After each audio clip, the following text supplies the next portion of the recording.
بالله من الشيطان الرجيم بسم الله الرحمن الرحيم وسارعوا إلى مغفرة من ربكم وجنة عرضها السماوات والأرض وعدت للمتقين، اور دوڑو طرف مغفرت کے جو تمہارے پروردگار کی طرف سے ہے، اور طرف جنت کے جس کی وسعت ایسی ہے جیسے آسمان اور زمین، وہ تیار کی گئی ہے خدا سے ڈرنے والوں کے لیے۔ اوپر کی آیات میں اللہ تعالیٰ نے مسلمانوں کو خطاب کر کے فرمایا تھا کہ اے ایمان والو، سود مت کھاؤ، یعنی 2 گنا 4 گنا بھی مت کھاؤ اور کم بھی مت کھاؤ، زیادہ بھی مت کھاؤ، یعنی بالکل ہی مت کھاؤ۔ اس کے بعد پھر اللہ تعالیٰ نے فرمایا تھا ڈرو اس آگ سے جو تیار کی گئی ہے کافروں کے لیے۔ اس کے بعد پھر آیت میں اللہ تعالیٰ نے فرمایا خوش دلی کے ساتھ اللہ اور اس کے رسول کی اطاعت کرو، اور یہ اطاعت کرنا تمہارے لیے رحمت اور اللہ تعالیٰ کی مغفرت کا ذریعہ بنے گا۔ اس کے بعد جو اس وقت آیت کریمہ تلاوت کی گئی ہے 133 نمبر کی آیت، اس آیت کریمہ میں اللہ تعالیٰ نے مسلمانوں کو رغبت دلانے کے لیے فرمایا کہ دوڑو اللہ کی مغفرت کی طرف اور اللہ کی جنت کی طرف۔ پتہ یہ چلا کہ اللہ تعالیٰ نے جنت کو پہلے سے ہی تیار کر دیا ہے اور جہنم کو بھی پہلے سے تیار کر دیا ہے، لیکن آج بہت سارے جو تجدد پسند انسان ہیں، نئے تعلیم یافتہ لوگ ہیں، وہ لوگ کہتے ہیں کہ جنت کہاں ہے اور دوزخ کہاں ہے۔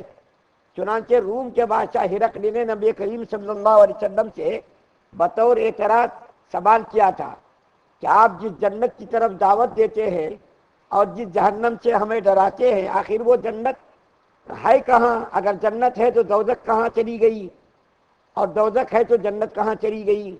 نبی کریم صلی اللہ علیہ وسلم نے ہرقل کو جواب دیا تھا کہ سبحان اللہ، یہ سبحان اللہ عرب کی زبان میں تعجب کے موقع پر استعمال کیا جاتا ہے۔ جب کوئی تعجب کا، حیرانی کا کوئی واقعہ ہوتا ہے تو اس وقت یہ سبحان اللہ کا استعمال کیا جاتا ہے۔ تو نبی کریم صلی اللہ علیہ وسلم نے ارشاد فرمایا کہ جب دن آتا ہے تو رات کہاں چلی جاتی ہے، اور رات آتی ہے دن کہاں چلا جاتا؟ تو ہرقل لاجواب ہو گیا۔ اسی قسم کا سوال حضرت عمر فاروق رضی اللہ تعالیٰ عنہ سے بھی ایک یہودی نے کیا تھا، اور اسی قسم کا سوال حضرت عبداللہ بن عباس رضی اللہ تعالیٰ عنہما سے بھی کیا گیا تھا۔ تو پتہ یہ چلا کہ اللہ تعالیٰ نے جنت متقیوں کے لیے بنا دی ہے اور جہنم کافروں کے لیے تیار کر کے رکھا ہوا ہے۔ اچھا، یہ سوال یہ ہے کہ جنت ہے کہاں؟ حضرت انس رضی اللہ تعالیٰ عنہ سے پوچھا گیا کہ حضرت کہتے ہیں جنت تیار ہے، یہ جنت کہاں ہے؟ اور اتنی بڑی جنت کہاں سما گئی ہے؟ آسمان کے اندر، زمین کے اندر، آخر یہ جنت کہاں ہے؟ تو حضرت انس رضی اللہ تعالیٰ عنہ نے فرمایا کہ نہ تو زمین کے اندر گنجائش ہے، نہ تو آسمان کے اندر گنجائش ہے کہ جنت سما سکے۔ زمین و آسمان کے اندر اتنی وسعت، اتنی طاقت نہیں ہے کہ اس کے اندر جنت سما سکے۔ جنت 7 آسمان کے اوپر ہے، عرش کے نیچے ہے۔ جنت 7 آسمان کے اوپر ہے اور عرش کے نیچے ہے، اور دوزخ زمین کے نیچے ہے، 7 زمین کے نیچے۔ تو آج کے ترقی یافتہ دور کے جو لوگ ہیں وہ اسی قسم کی بات کہتے ہیں کہ ہم نے تو زمین کی تہوں میں جا کر کے دیکھا، جہنم نہیں ملی، آسمانوں کی بلندیوں میں ہم نے جا کر کے دیکھا، جنت نہیں ملی، تو آخر یہ ہے کہاں؟ یعنی اس کا مطلب یہ اعتراض کے طور پر کہتے ہے ہی نہیں۔ ان کو یہ نہیں پتا ہے کہ دنیا اتنی بڑی ہے، آسمان اتنا بڑا، 7 آسمان، زمین سے لے کر کے آسمان تک کی بلندیوں میں تقریباً 500 سال کا فاصلہ ہے۔ 500 سال، اس کی عمر ہے 500 سال، آدمی جائے پھر ایک آسمان سے دوسرے آسمان کے درمیان 500 سال کا فاصلہ، پھر ایک آسمان اور دوسرے آسمان کے درمیان 500 سال کا فاصلہ۔ تو 7 زمین اور آسمان کے درمیان کا جو فاصلہ ہے وہاں تو ہم گئے نہیں ابھی تک، آسمان پر بھی نہیں گئے، سورج پر بھی نہیں گئے، چاند پر گئے تو بس اس کو ہم نے اپنی جو ہے بڑائی کا ذریعہ بنا لیا، چاند کے اوپر چلے گئے، سورج پر بھی جانے کی تیاری ہو رہی، آسمان پر بھی جانے کی کوشش کر رہے۔ لیکن آج کے اس ترقی یافتہ دور میں بھی کوئی بھی ملک اور کوئی بھی سائنس اور ٹیکنالوجی کے ذریعے نہ تو آسمان تک پہنچ سکا، نہ تو زمین کی تہ تک پہنچ سکا۔ چنانچہ مفتی شفیع صاحب رحمۃ اللہ علیہ نے لکھا ہے کہ امریکی کمپنیوں نے بڑی بڑی مشینیں اور بڑے بڑے سائنسدانوں نے کوشش کر کے زمین کو کھودنے کی کوشش کی، زمین کے اندر جانے کی کوشش کی تاکہ زمین کی تہوں میں جا کر کے ہم آبادی بسا سکیں۔ چاند پر تو کوشش کر رہے، ابھی بھی کامیاب نہیں ہوئے، لیکن زمین کی تہ میں جا کر کے زمین کو انسانوں کو بسائیں گے۔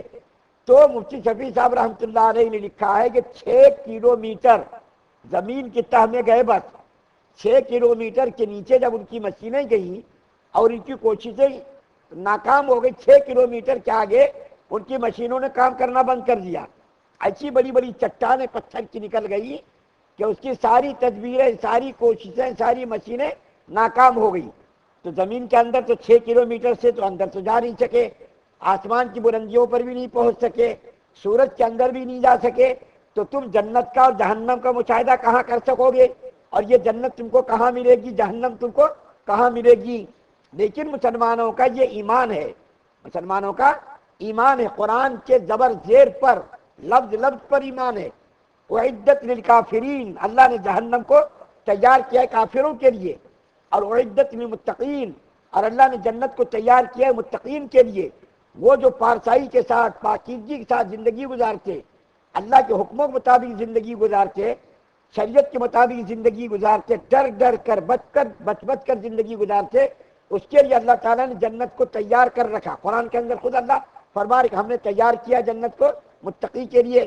اور یہ جنت ایسی جگہ ہے جہاں کسی قسم کی تکلیف کا کوئی شائبہ بھی نہیں، اور جہنم ایسی جگہ جہاں پر آرام کا کوئی تصور بھی نہیں۔ جنت کے اندر کوئی تکلیف کا تصور نہیں، اور جہنم کے اندر آرام کا کوئی تصور نہیں۔ ایک حدیث مجھ کو یاد آئی، میں بیان کرتا ہوں۔ اللہ کے رسول صلی اللہ علیہ وسلم نے ارشاد فرمایا، دنیا کے اندر کا ایک انسان، ایسا انسان اللہ کے سامنے حاضر کیا جائے گا جس نے دنیا کے اندر کبھی کوئی آرام دیکھا ہی نہیں تھا، ساری زندگی تکلیف میں اس نے گزاری، پریشانیوں میں، مشکلات میں، ہر قسم کی پریشانی میں، بچپن سے لے کر مرنے تک اس نے کبھی آرام کا کوئی جو ہے سامان ہی نہیں دیکھا۔ اس کو پیش کیا جائے گا، اللہ تعالیٰ فرشتوں سے فرمائیں گے کہ اس کو جنت کی تھوڑی سی قربت دے دو، جنت کے قریب ان کو لے کر کے جاؤ۔ چنانچہ فرشتے ان کو جنت کے بالکل قریب لے جائیں گے۔ جنت کا قرب جب اس کو ملے گا تو دنیا کی ساری مشکلات، ساری پریشانیاں، اور دنیا کے اندر جو تکالیف اور شدائد کے اندر اس نے زندگی گزاری تھی، جنت کے قریب ہوتے ہی سب کچھ بھول جائے گا وہ انسان۔ پھر اللہ اس کو پیش کریں گے اور فرمائیں گے کہ دنیا کے اندر تو نے کبھی کوئی تکلیف دیکھی کیا، پریشانیاں دیکھی کیا، مشکلات کا تم نے سامنا کیا کیا؟ تو وہ کہے گا یا اللہ میں نے کبھی تو دنیا کے اندر کوئی مشکلات دیکھی ہی نہیں، دنیا کے اندر مجھ کو کوئی پریشانی ملی ہی نہیں، میں تو آرام میں رہا۔ ساری مشکلات، ساری تکالیف، ساری پریشانیاں جنت کے تھوڑی سی نزدیکی سے وہ بھول جائے گا۔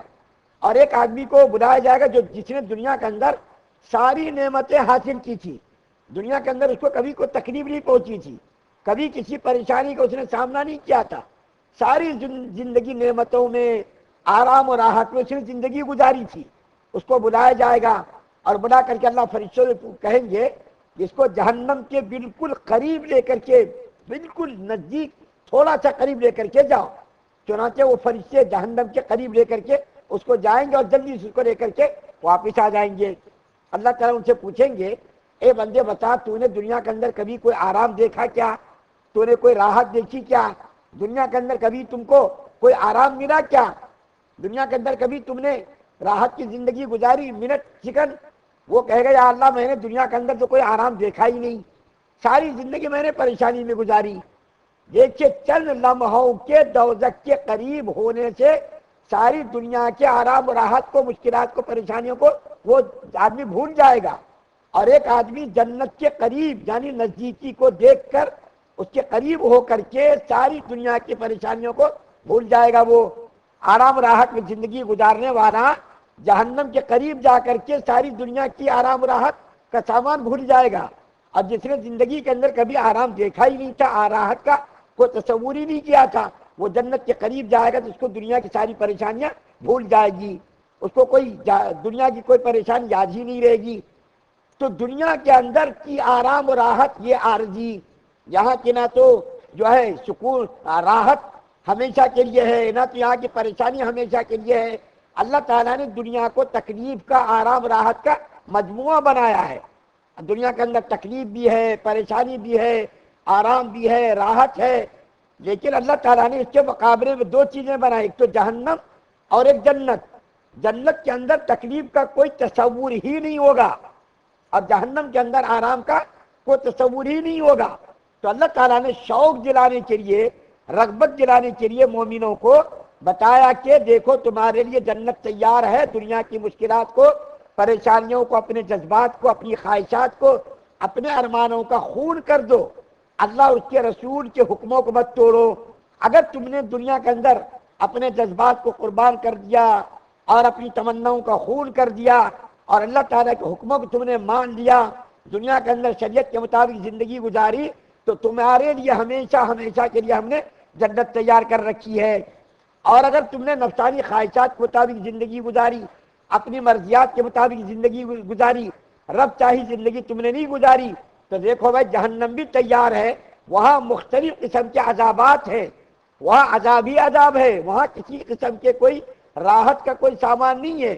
تو اللہ تعالیٰ نے مومنوں کو شوق دلانے کے لیے، رغبت دلانے کے لیے جنت کی جو ہے وسعت کو بیان کیا۔ وَجَنَّةٍ عَرْضُهَا السَّمَاوَاتُ وَالْأَرْضُ، زمین اور آسمان کے درمیان کی جو خلا ہے اس کے اندر جنت سما ہی نہیں سکتی۔ جنت آسمان اور زمین سے بھی زیادہ چوڑائی جنت کی ہے۔ انسانوں کو صرف چوڑائی کو بیان کیا، جنت کی چوڑائی کو، اور انسانوں کا عقل پر چھوڑ دیا۔ جب چوڑائی اتنی ہے تو لمبائی کتنی ہوگی جنت کی، اس کا کوئی تصور بھی نہیں کیا جا سکتا۔ دنیا کے اندر کا جو سب سے آخری جنتی ہوگا، یعنی سب سے کمتر جس کو جنت ملے گی، وہ دنیا سے 7 گنی 10 گنی زیادہ بڑی جنت ہوگی۔ یہ دنیا جو ہے، دنیا آسمان زمین، یہ جو خلا ہے اور ساتوں آسمان ہے، ساتوں زمین ہے، جنت کا جو آخری جنتی ہوگا اس کو 10 گنی زیادہ جنت بڑی، دنیا سے اس سے زیادہ جنت ملے گی، اس سے زیادہ، یعنی دنیا کتنی بڑی ہے، اس سے 10 گنی زیادہ جنت۔ اب اگر یہاں کوئی کہے گا آدمی کہ بھئی آپ اتنی بڑی جنت، ہم کو کیا کام ہے بھئی، ہم تو تھوڑی سی جگہ مل جائے جنت کے اندر وہی غنیمت ہے، تو میں آپ کو اس کا ایک سادہ جواب دیتا ہوں جو ہر انسان کی عقل اس کو قبول کرے گی۔ بھائی دنیا کے اندر ہم کو کتنا جینا ہے؟ 70 سال، 100 سال، 150 سال۔ 150 سال اگر کوئی جی جائے تو اس کا گنیز بک میں نام آ جاتا، ریکارڈ میں اس کا نام آ جاتا۔ دنیا کے اندر 100 سال جینے کے لیے آدمی کتنے مکانات خریدتا، کتنی زمینیں خریدتا، اور کیا کیا کرتا، رات دن اسی میں مگن رہتا، اسی کے تصور میں کھویا رہتا۔ ایک زمین پر بس نہیں، ایک مکان پر بس نہیں، ایک پلاٹ پر بس نہیں، ایک گاڑی بس نہیں۔ دنیا کے اندر جب 100 سال کی زندگی میں اتنے انتظامات جب انسان کرتا ہے اور چھوڑ کر کے چلا جاتا ہے، 100 سال کی زندگی کے لیے میں صرف یہ جو ہے ایک بات بتا رہا ہوں، 100 سال، ورنہ 70 سال 80 سال کی زندگی، بس 70 سال کی زندگی کے لیے انسان 24 گھنٹے اسی میں مرتا رہتا، کھپتا رہتا، دھوپ کو بارش کو قربان کرتا رہتا، دنیا بنانے کے لیے، مکان خریدنے کے لیے، زمین اور جائیداد خریدنے کے لیے۔ تو مسلمانوں، جہاں ہمیں ہمیشہ رہنا، وہاں کتنی جگہ کی ضرورت پڑے گی؟ دنیا کے اندر اتنی کم مدت کے لیے جینا ہے تو اتنا ہم کو اس کا خیال، اس کی فکر، لیکن جس جگہ ہمیں ہمیشہ عبدالآباد تک رہنا ہے وہاں کے لیے کتنی جگہ کی ضرورت پڑے گی بتائیے آپ۔ اس لیے میں کہتا ہوں کہ دنیا کے اندر جب قناعت نہیں ہے، دنیا کے اندر جب بس نہیں ہے، تو آخرت کے لیے ہم بس کیوں کر رہے ہیں؟ آخرت کے لیے بس ایک مکان مل گیا، ایک جگہ مل گئی، وہی ہمارے لیے بس ہے۔ تو وہاں ہمیشہ لاکھوں کروڑوں سال عبدالآباد، اس کا تصور نہیں کر سکتا انسان۔ تو وہاں کے لیے ہم کو کتنا انتظام کرنا، کتنی فکر کرنی، کتنی تیاری کرنی۔ تو اس لیے جو ہے اللہ تعالیٰ نے جنت کو تیار کیا ہے، جہنم کو بھی تیار کیا ہے۔ یہاں پر ایک اعلان کر دیتا ہوں کہ اب رمضان کی پہلی تاریخ سے تفسیر ہوگی۔ ہمارا یہ ہمیشہ معمول رہا ہے کہ ہم رمضان کے کچھ دن پہلے تفسیر کو بند کر دیتے، ہم آج سے چند دنوں کے لیے تفسیر کو بند کرتے۔ رمضان کی پہلی تاریخ سے انشاءاللہ زندگی رہی تو اب پھر تفسیر کا آغاز کریں گے۔ اللہ تعالیٰ سے دعا ہے کہ اللہ تعالیٰ ہم تمام مسلمانوں کے لیے جنت مقدر فرمائے، جہنم سے ہم سب کی حفاظت فرمائے۔